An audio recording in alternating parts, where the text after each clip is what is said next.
뭔 말인지 이해하면서 읽으셨죠? 읽자마자 바로 증발돼 버리는, 이게 뭔 말이 돼? 무슨 꺼풀을 어쩌고 저쩌고, 내장을 어쩌고 저쩌고.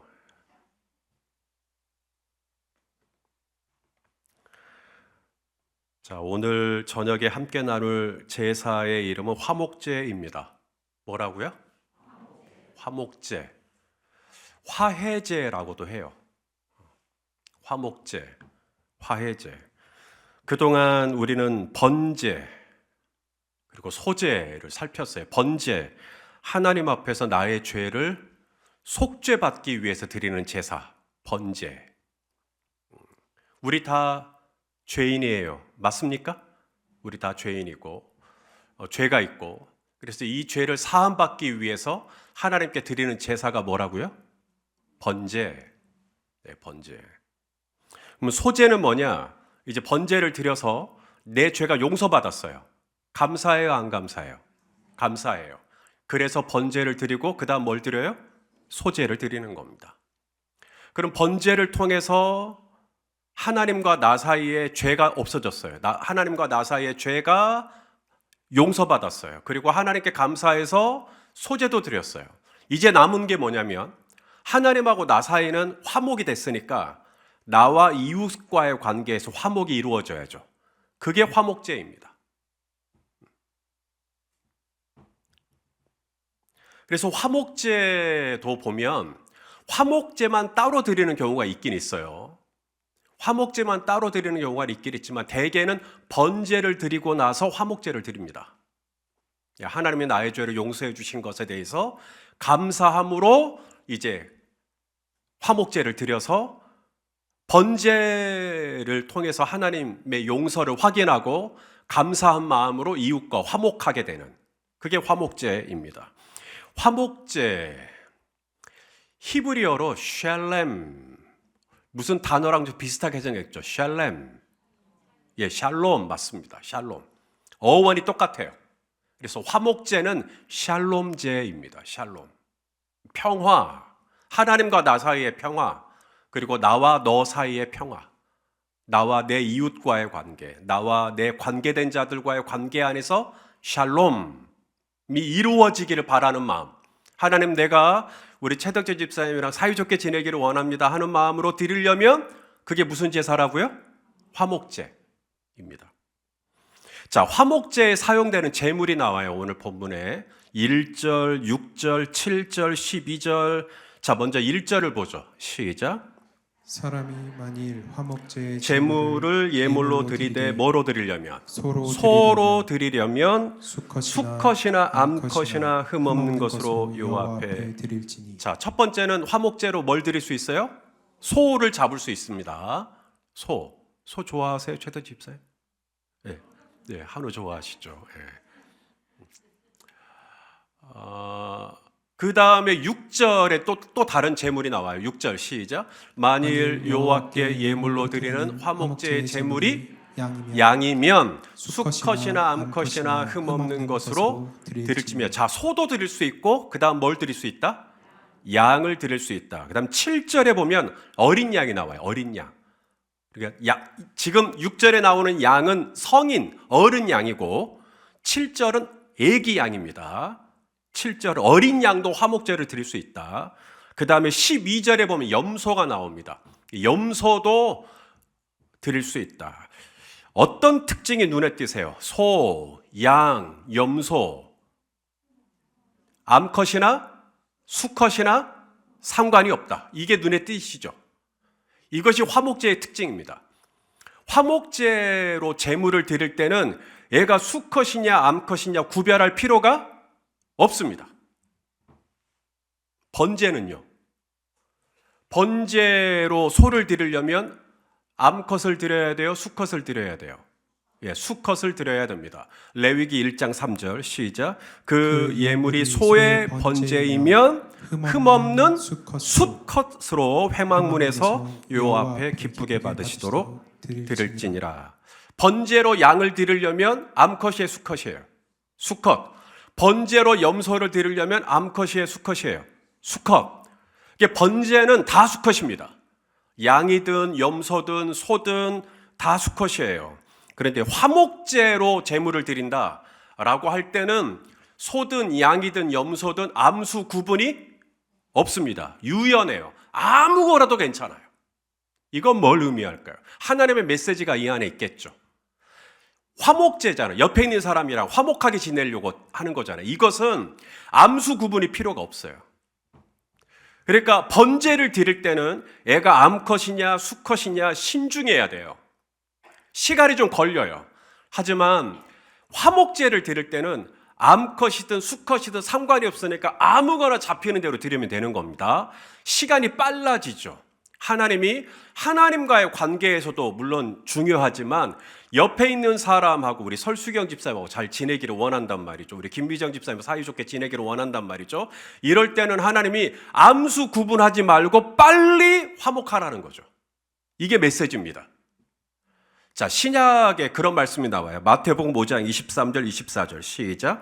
그러므로 예물을 제단에 드리려다가 거기서 내 형제에게 원망 들을 만한 일이 있는 것이 생각. 이제 관계가 지금 안 좋은 겁니다. 그랬더니 어떻게 돼요? 예물을 제단 앞에 두고 예물을 드리다가 먼저 가서 그다음에 형제와 화목하고 그 후에 와서 예물을 드리라.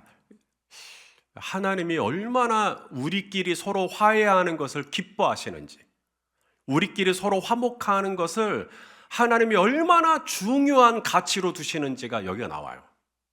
그게 화목제에도 나옵니다. 번제를 드릴 때는 암컷을 드려야 돼요? 수컷을 드려야 돼요? 수컷. 근데 화목제를 드릴 때는요, 상관이 없습니다. 빨리 드려야 돼요. 빨리 드리고 빨리 화목하라는 거죠.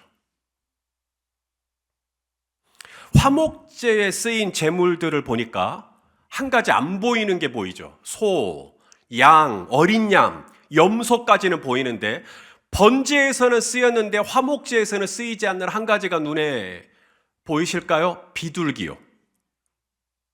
비둘기. 번제를 드릴 때 형편이 어려우신 분들은 소를 드릴 수 없어요. 소가 없으니까.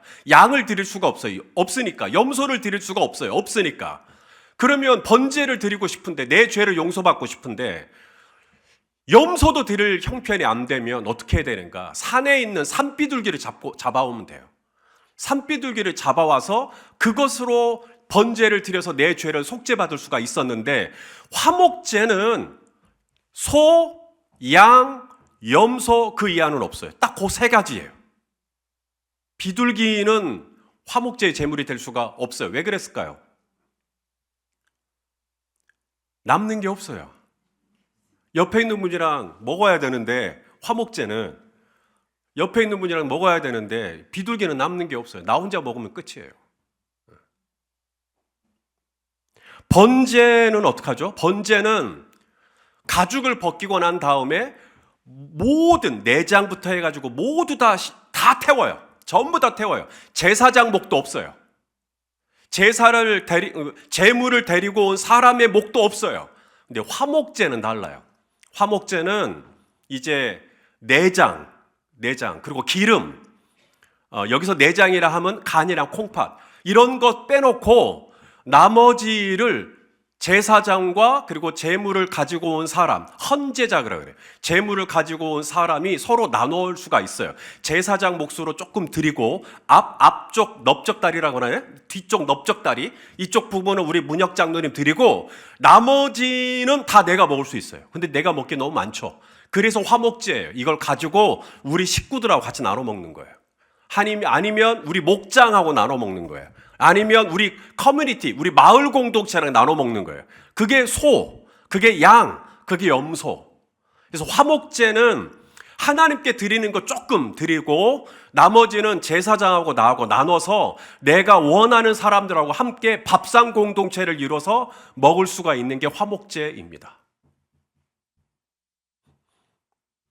자, 사무엘상 11장 15절. 화목제를 이스라엘이 언제 드렸나 보겠습니다. 시작. 모든 백성이 길갈로 가서 거기서 여호와 앞에서 사울을 왕으로 삼고 길갈에서 여호와 앞에 화목제를 드리고 사울과 이스라엘 모든 사람이 거기서 크게 기뻐하니라. 지금 무슨 얘기냐면 사울을 이스라엘의 the first king으로 옹립한 겁니다. 이전까지는 사사 시대였어요. 사사, 선지자. 그런데 이제는 사울을 세워서 왕정 시대가 된 겁니다. 첫 번째 왕이 세워지고 난 다음에 사람들이 너무 기뻐가지고 왕을 세우고 난 다음에 너무 기뻐가지고 하나님 앞에 뭘 드렸다고요? 화목제. 그래서 화목제를 드리고 난 다음 길갈에 모인 이 사람들, 길갈에 모인 사람들이 뭐 수백 명이나 되는지 모르겠어요. 함께 화목제를 드려서 하나님 앞에 크게 즐거워하면서 음식을 먹었다라는 것입니다. 그러니 비둘기를 먹으면 안 되는 겁니다. 비둘기를 먹으면 양이 없어요, 별로. 그래서 소나 양이나 염소로 드릴 수 있도록 한 거죠. 자, 그러면 화목제를 드릴 때 모든 고기와 모든 부위를 다 먹을 수 있느냐? 제사장이 혹은 제물을 가져온 사람이 모든 부위와 모든 고기를 다 먹을 수 있느냐? 그럴 수는 없어요. 제가 잠깐 언급했지만 기름하고 그 다음에 내장은 빼야 돼요. 기름하고 내장은 하나님께 드려야 돼요.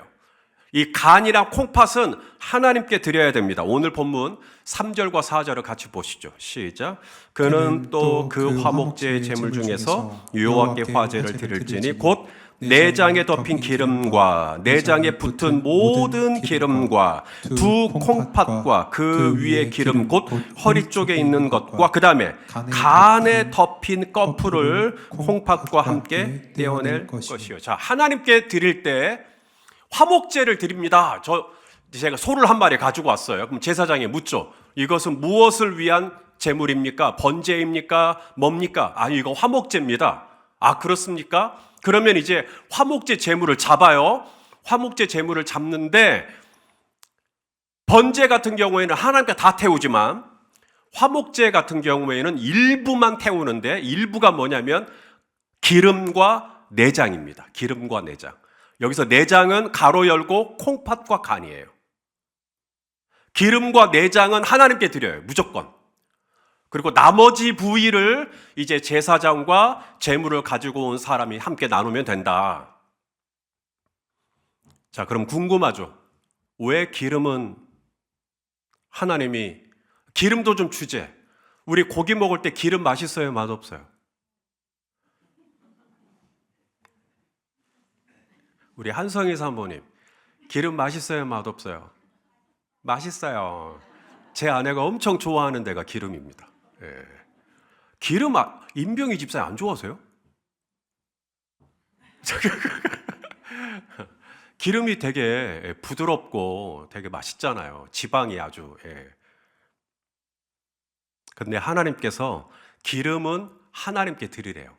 자, 오늘 본문 16절 말씀을 한번 읽어보죠. 시작.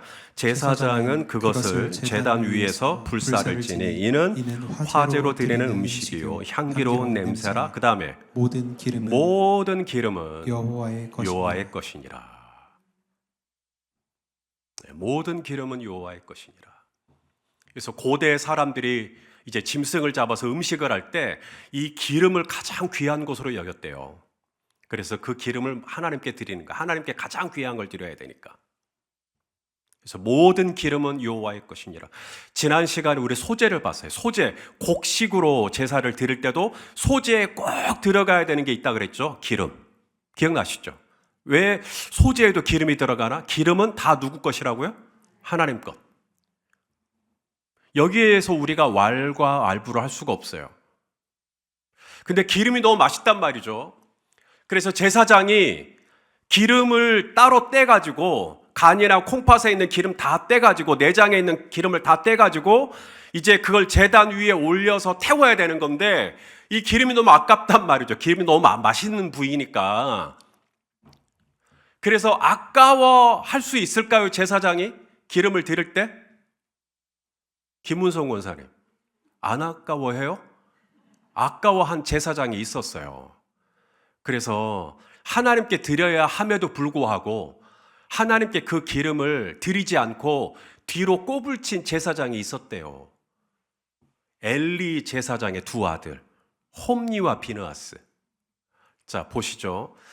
사무엘상 2장 13절 15절인가요? 제가 여기서 잘 안 보여서. 자, 한번 읽어보죠. 쉬운 성경 번역으로 되어 있습니다. 시작.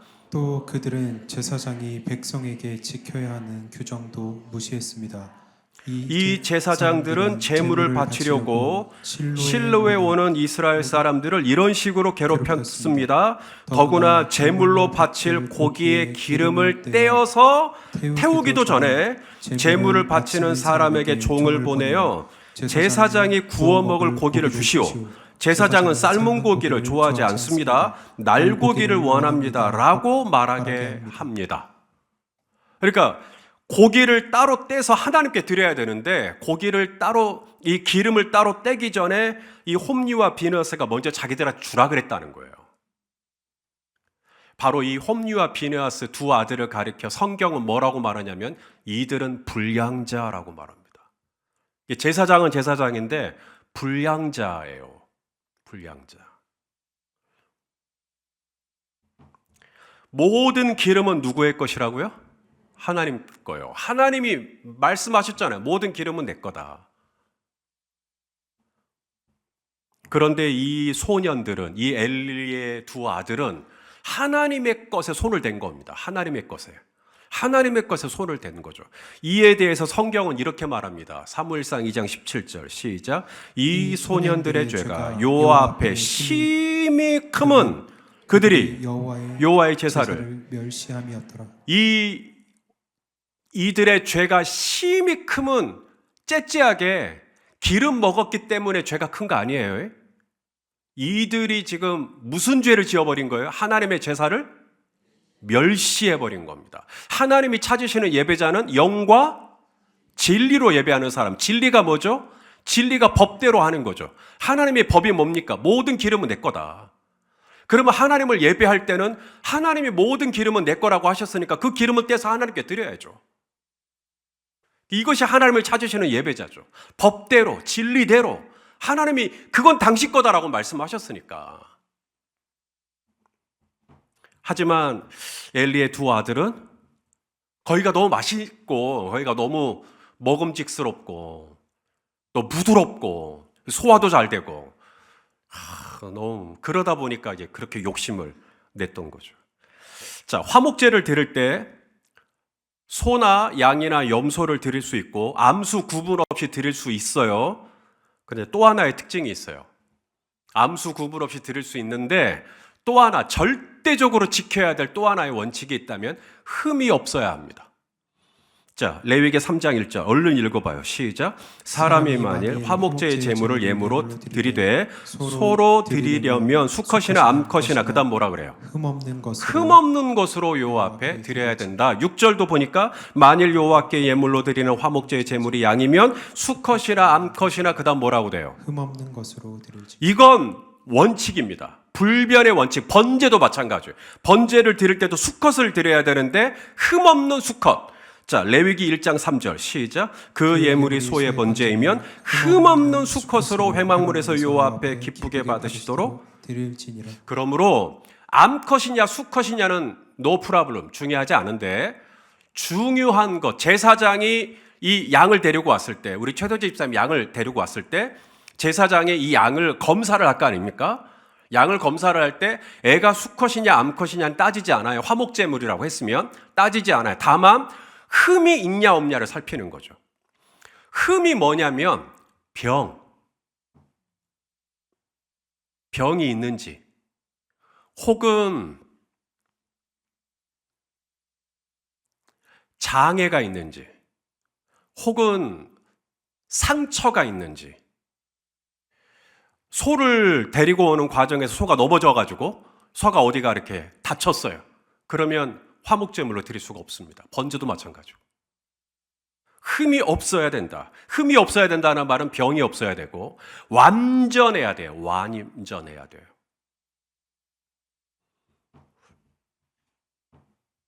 우리 장현철 집사님 집에 소가 몇 마리세요? 대충 지금 대답을 할 수 없을 정도로 많으신 거예요. 한 마리도 없으시잖아요. 소가 한 10마리 있다고 칩시다. 소가 한 10마리 있는데 소가 다 건강해요. 10마리 소가, 장현철 집사님 집에 있는 소가 다 건강한데 한 마리 소가 좀 약해요. 태어날 때부터 좀 약했어. 병약했어요. 힘도 다른 소가 끌 수 있는데 이 애는 너무너무 힘이 없는 거예요. 근데 하나님께 화목제를 드리고 싶은 거예요. 그러면 건강한 소를 드리고 싶으세요? 빨리 애를 먹어 치워버리고 싶으세요?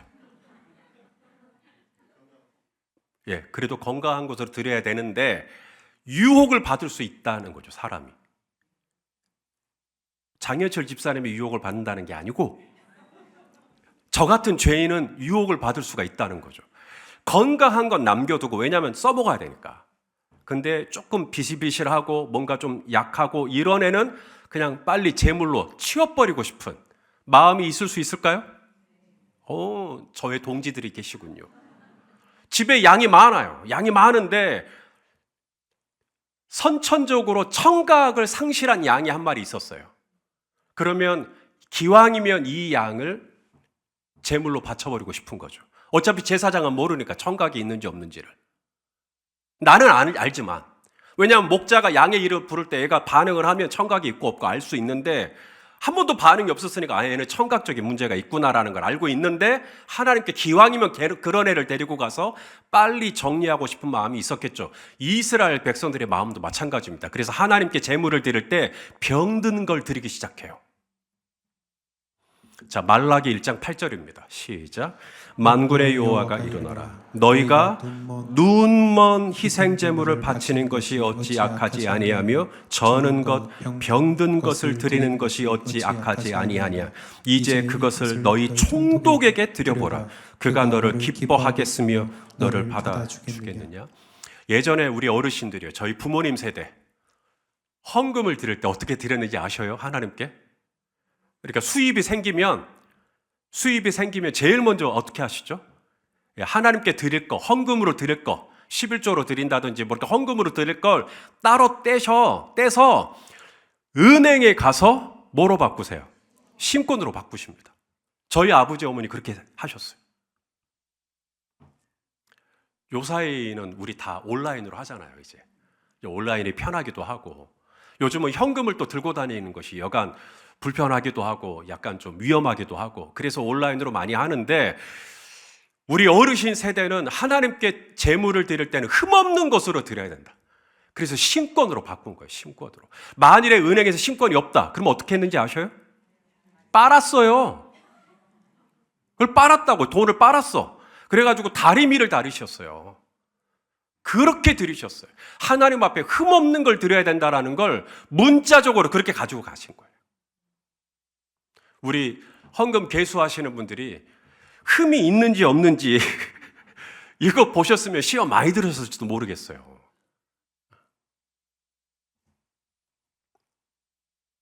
우리가 하나님께 희생제물을 드릴 때 흠이 없는 동물로 드려야 되는 이유가 있죠. 바로 흠이 없는 제물, 흠이 없는 제물이 가리키는 게 누구냐면 예수 그리스도예요. 예수님 흠이 있으세요? 없으세요? 우리 예수님 흠이 없으시단 말이죠. 예수님이 태어나실 때 요셉과 마리아 사이에서 태어나셨지만 동정녀 마리아에게서 태어나셨어요. 이유가 흠이 없어야 하기 때문에. 만일에 부부관계를 통하여서 예수님이 나시면 흠이 있어요. 원죄가 있단 말이죠. 하지만 우리 예수님은 동정녀 마리아에게서 성령으로 말미암아 잉태하셨고 태어나셨기 때문에 예수님은 죄가 없다. 우리 히브리서 4장 15절 같이 읽어보죠. 시작. 우리에게 있는 대제사장은 우리의 연약함을 동정하지 못하실 리가 아니요 모든 일에 우리와 똑같이 시험을 받으신 분이시지만 죄는 없으십니다. 흠이 없다 이 말입니다. 베드로전서 1장 18절 19절 시작. 너희가 알거니와 너희 조상이 물려준 헛된 행실에서 대속함을 받은 것은 은이나 금같이 없어질 것으로 된 것이 아니라 오직 흠 없고 점 없는 어린 양 같은 그리스도의 보배로운 피로 저와 여러분이 구원을 받은 거다 라는 겁니다. 예수님이 흠 없고 점 없고 티도 없는, 흠이 없는 우리 예수님이 십자가에서 죄가 없는데, 십자가는 죄인만 달리는 건데 죄가 없는데 왜 예수님이 십자가에 달려서 피를 흘려주셨는가? 그 피가 뭐냐면 화목제물의 피, 나와 하나님 사이를 화목하게 하고 저와 여러분 사이, 여러분과 여러분 사이, 성도와 성도끼리 서로 화목하게 하기 위한 피로 예수님이 화목제물이 되시기 위하여 흠없고 점없고 티 없는 예수님이 십자가 위에서 거룩한 보배로운 피를 흘려주셨다. 자, 성경은 예수님을 화목제물이라고 말씀하고 있습니다. 로마서 3장 25절 시작. 이 예수를 하나님이 그의 피로써 믿음으로 말미암는 화목제물로 세우셨으니 이는 하나님께서 길이 참으시는 중에 전에 지은 죄를 감과하심으로 자기의 의로우심을 나타내려 하심이니, 예수님이 이 땅에 오신 이유가 바로 저와 여러분을 위한 뭐가 되시기 위해서? 화목제물. 자, 요한일서 2장 2절도 한번 읽어봐요. 시작. 그는 우리 죄를 위한 화목제물이니 우리만 위할 뿐 아니요 온 세상의 죄를 위하심이라. 예수님이 십자가에서 죽으신 이유가 뭐냐? 나와 하나님 사이의 화목, 그리고 저와 여러분 사이의 화목, 교회의 화목, 공동체의 화목을 위해서 너희가 서로 화목하게 지내라. 그래서 소가 죽고 우리끼리 화목하게 지내라고 양이 죽는 것처럼 우리끼리 화목하게 지내라고 교회 안에서 우리 예수님이 십자가에서 화목제물로 죽어주셨다는 것을 믿으실 수 있기를 바라요. 예수님이 십자가에 잡히시기 전날 저녁에 제자들을 다 불러 모아놓고 떡을 떼면서 이것은 너희를 위한 내 몸이다 그래요. 이것은 너희를 위한 내 몸이다. 그래서 그 떡을 같이 나눈단 말이죠. 그게 왜 번제는 떡을 나눌 수가 없어요. 근데 떡을 왜 나누는가? 화목제물이기 때문에 나누는 거예요. 잔을 나누세요. 잔을, 포도주를 따른 잔을 쫙 나누세요. 그러면서 이것은 너희를 위하여 흘리는 바, 나의 피. 그게 화목제물의 피인 거죠. 사랑하시는 여러분, 우리가 예수님의 살을 받고 예수님의 음료를 마셔서 우리가 정말로 주 안에서 한 형제요, 한 자매요, 이제는 우리가 예수 안에서 영적인 한 가족, 권속이라고 그러잖아요. 권속. 우리가 한 패밀리가 되었다라고 한다면 이제 저와 여러분에게 주어진 과제는 하나, 우리끼리 서로 화목하게 지내는 것입니다.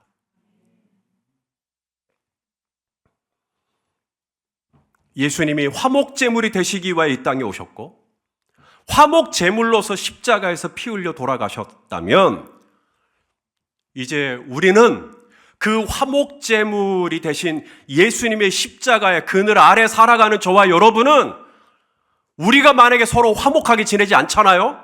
우리끼리 서로 반목하고 우리끼리 서로 시기하고 우리끼리 서로 편을 가르고 우리끼리 서로 막 당을 나누고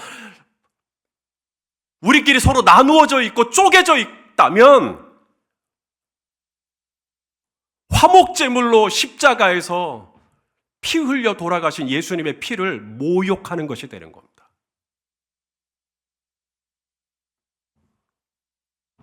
골로새서 3장 13절 읽어보죠. 시작.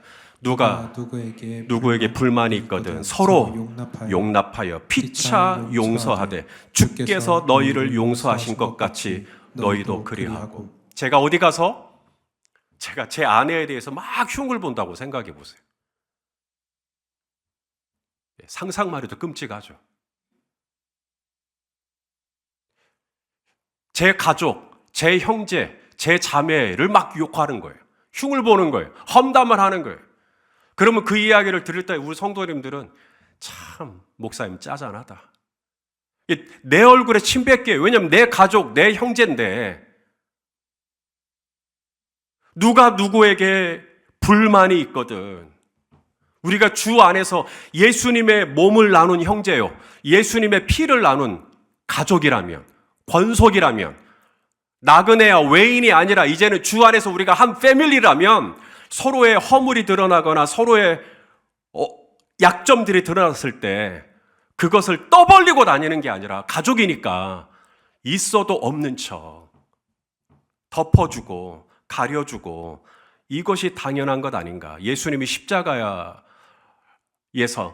주기도문, 우리들에게 주기도문 가르쳐 주실 때 뭐라 그래요? 우리가 우리에게 잘못한 사람을 용서하여 준 것 같이 우리 죄를 용서해 달라고. 이게 주님이 가르쳐 주신 거. 예수님이 왜 이 기도를 가르쳐 주시냐면 바로 예수님이 이 땅에 화목제물로 오셨기 때문에. 나는 너희가 서로 용서해주고, 나는 너희가 서로 용납해주고, 나는 너희가 서로 좀 덮어주고, 나는 너희가 서로 하나 되는 것을 위해서 내가 화목제물로 왔는데,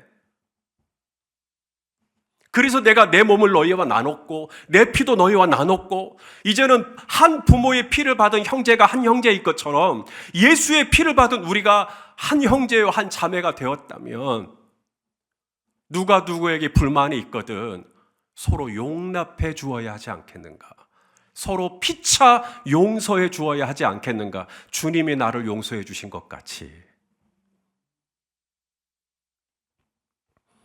사랑하시는 성도 여러분, 내가 주 안에서 형제를 불쌍히 여겨주고 형제를 용납하는 건 해도 되고 안 돼도 되는 게 아니라, 정말로 내가 그 예수님의 화목제물의 은혜를 내가 힘입어서 내가 구원받았고 내가 하나님의 자녀가 된 것을 기뻐하고 감사한다면, 이제는 우리도 내 옆에 있는 사람들 화목하게 지내기 위해서 나도 내 마음을 좀 열고, 나도 용서해주고, 나도 품어주고, 나도 덮어주고, 나도 좀 가려주면서 우리가 서로 그렇게 아름다운 화목을 이루는 공동체가 될 수 있기를 간절히 소망합니다. 화목제물의 은혜가 넘치는 교회가 되게 하옵소서. 기도하시겠습니다. 존귀하신 주님, 화목제물로 십자가에서 죽으셨고 이제 너희가 서로 용납해주고 너희가 서로 화목하라고 말씀하신 주님, 이제 주님 오시는 그날까지 할 수만 있거든 우리 모든 사람과 화목하게 지내면서 서로 부족한 것이 있어도 용납해주면서 하나님 주 안에서 한 몸을 이루어가는 우리 공동체가 될 수 있도록 인도하여 주옵소서. 예수님의 이름으로 기도합니다. 아멘.